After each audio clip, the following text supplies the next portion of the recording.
If your car doesn't start and you don't even get the click from the starter like this,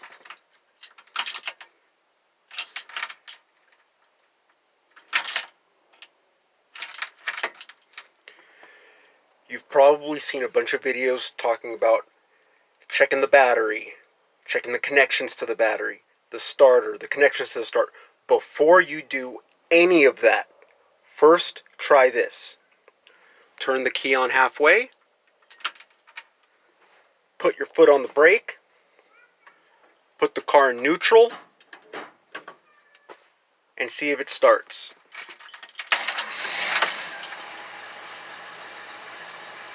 If it starts, it's your safety neutral switch, which you'll have to get fixed.